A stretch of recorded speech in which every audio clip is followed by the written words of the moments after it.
Je suis avec Nicolas Mougin, chargé du développement économique à la Chambre de métier d'Alsace. Et nous allons voir que céder son entreprise, c'est possible, mais la céder à qui? Bonjour Nicolas. Bonjour. Alors imaginons que vendre, c'est mon métier, je sais faire. Cela fait 25 ans que je tiens une agence immobilière. Des acheteurs, j'en trouve. Je peux conclure l'affaire très rapidement. Alors, c'est tout le mal que je vous souhaite, mais je suis pas sûr que vous soyez aussi qualifié que ça pour vendre votre entreprise. Effectivement, ça suppose quand même de voir beaucoup d'aspects, beaucoup de choses différentes. Et assez simplement, autant tout le monde a besoin de se loger, on a beaucoup besoin de se déplacer, donc acheter une voiture, acheter de l'immobilier, c'est assez normal. Mais tout le monde n'a pas envie d'être chef d'entreprise. Donc déjà, en termes de ciblage, c'est un peu plus spécifique. Ensuite, il faut savoir qu'un projet de transmission, ça suppose quand même d'anticiper les aspects patrimoniaux, les aspects fiscaux. La partie personnelle et psychologique est forte aussi parce qu'on est souvent très attaché à une entreprise, beaucoup plus qu'à une voiture ou à un bien immobilier, même si on peut aimer ses voitures et ses appartements. Donc il y a tous ces points à prendre en compte. Il faut savoir quand même qu'un projet de cession, même s'il faut se méfier des moyennes, ça prend en moyenne 2 ans. D'accord. Donc on l'a compris, les formalités sont longues. Les repreneurs ne courent pas les rues. Quel est le profil des repreneurs et comment fait-on pour les trouver? Alors, ce qu'il faut savoir d'abord, c'est que le marché de la transmission, c'est un marché gris, parce que souvent les cédants, à raison ou pas d'ailleurs, souhaitent pas forcément communiquer sur le fait qu'ils veulent vendre. Donc vous aurez quelques annonces sur certains sites, quelques informations par rapport à certains confrères, etc. Mais il n'y a pas un endroit précis où vous allez trouver toutes les offres du moment. Donc ça, c'est déjà la première chose. C'est peut-être vrai aussi parfois pour les repreneurs, parce qu'il y a certains repreneurs qui sont encore en poste et qui n'ont pas forcément envie que leur employeur sache qu'ils sont dans une démarche d'entrepreneuriat. Ensuite, ce qui est très important à savoir aussi, c'est que c'est un marché très déséquilibré. Vous avez en France 95% de TPE de moins de 10 salariés. Le gros des entreprises en France sont vraiment des très petites structures. Et on a pratiquement 60% où c'est des dirigeants qui travaillent seuls. Donc en fait, les entreprises à vendre sont le reflet de ce marché-là, c'est-à-dire on a beaucoup de petites structures. Et plus vous montez en taille, moins il y en a. Et à l'inverse, vous avez pas mal de cadres ou de profils dirigeants de centres de profit, managers, etc., qui à un moment donné ont envie de se lancer à leur compte. Et donc ces gens-là vont être nombreux à chercher et ils vont chercher plutôt des cibles un peu plus importantes en termes de taille d'entreprise pour pouvoir faire uniquement du management. C'est des gens qui n'ont pas forcément envie d'être en production ou sur les chantiers à 100%. Souvent, ils n'ont même pas forcément la casquette purement métier. Donc on a un vrai déséquilibre entre d'un côté beaucoup de petites structures à vendre pour lesquels il faut trouver la bonne personne au bon moment, au bon endroit, hein. Si vous avez par exemple votre petit commerce dans un village d'Alsace du Nord, pendant les 2 ans où vous voulez vendre, il faudra trouver la bonne personne qui a les bonnes compétences, qui a envie de s'installer là et qui arrivera à convaincre les financeurs qu'elle peut le faire. Et à l'inverse, vous avez donc ces cadres-là qui cherchent des cibles assez rares à trouver parce que les entreprises plus structurées, on l'a vu, elles sont très peu nombreuses et les belles, elles se vendent dans le réseau sans jamais être sur le marché. Moi, j'avais encore la semaine dernière un cadre que j'accompagnais sur un projet de reprise qui m'a dit qu'après un an de recherche, il est retourné au salariat à défaut d'avoir trouvé. Donc c'est quand même important de savoir que ce marché est un petit peu particulier, hein. On a 90% des transmissions, c'est des entreprises de moins de 5 salariés.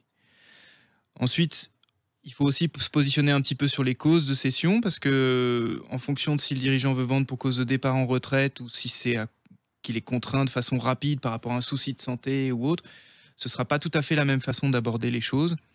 On a quand même aujourd'hui la majeure partie des gens qu'on accompagne qui vendent l'entreprise pour cause de départ en retraite. C'est à peu près 55%. Vous avez quand même aussi 15% des gens qui vendent parce qu'ils cherchent une autre affaire pour faire autre chose. À peu près 20% qui ont envie complètement de changer d'activité, hein. C'est vrai que le métier de chef d'entreprise est complexe, il suppose beaucoup de compétences, ça peut être un peu usant. Et on a des gens de temps en temps qui veulent faire autre chose ou capitaliser ou retourner au salariat. Et enfin, on a 10% à peu près qui vendent pour cause de santé. Voilà un petit peu comment se structure le marché. D'accord. Mais aujourd'hui, grâce à Internet, tout se vend, tout peut s'acheter. Est-ce que c'est pareil pour les entreprises? Est-ce que ça se vend sur le net? Alors oui, oui, effectivement, vous avez des sites spécialisés sur la vente d'entreprise, hein. Donc bien sûr, nous, au niveau des chambres consulaires, on a nos sites.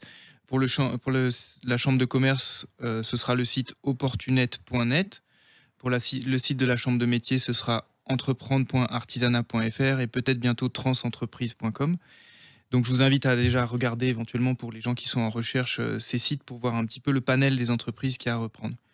On constate aussi que des sites beaucoup plus généraux de transactions type Boncoin ou autres commencent à enregistrer pas mal aussi d'annonces d'entreprises à vendre, même si ça peut paraître bizarre, hein. Il y a souvent des onglets locaux et commerce. Et comme c'est des plateformes très visibles, ça peut marcher pas mal. Donc c'est pas non plus quelque chose à occulter. Mais malgré cela, il y a des stats qui sont très importantes à savoir, c'est que sur les TPE qu'on accompagne, nous, on a à peu près 61% des gens qui ont trouvé leur repreneur dans leur réseau, que ce soit pour 30% le réseau personnel ou 31% le réseau professionnel. Ça s'explique de façon assez simple parce qu'il va souvent y avoir une synergie quand même de secteurs d'activité ou de métiers. Hein, clairement, vous voulez vendre une boulangerie, c'est pas un garagiste qui va le reprendre.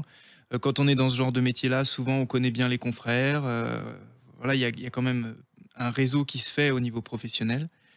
Vous avez aussi souvent des synergies géographiques. C'est-à-dire qu'on a de temps en temps des repreneurs qui cherchent une entreprise et qui sont prêts à bouger à l'autre bout de la France pour ça. Mais c'est pas la majorité.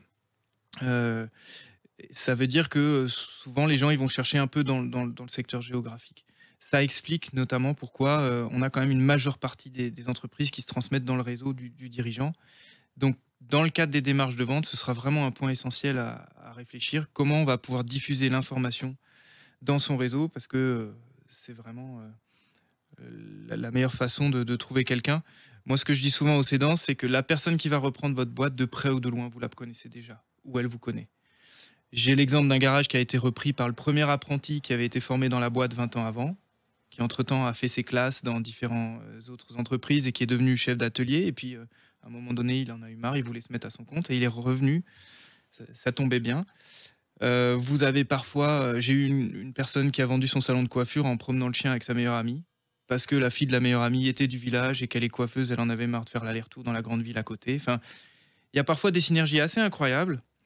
Donc, le jour où on est au clair sur les conditions de cession, bien sûr, il faudra utiliser les sites et puis diffuser l'information largement, mais il faudra voir aussi comment on peut diffuser largement l'info dans son réseau. D'accord. Et pour conclure, Nicolas, pouvez-vous nous dire quels sont les facteurs de réussite lorsque l'on vend ou l'on reprend une entreprise?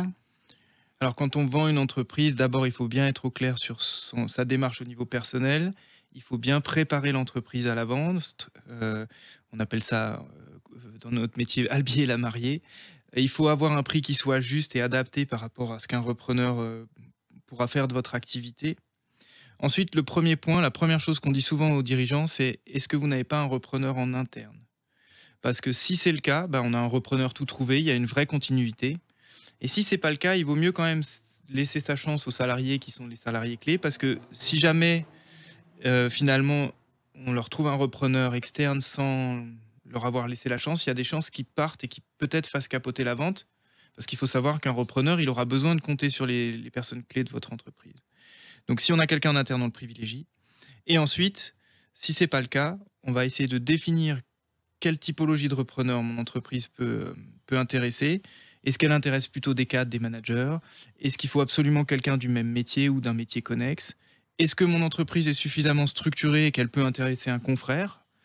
Voilà. Et en fonction de ça, on va cibler les personnes à aller chercher et on va diffuser l'information de la façon la plus claire possible. Très bien. Merci Nicolas pour ces éclairages sur la transmission d'entreprise.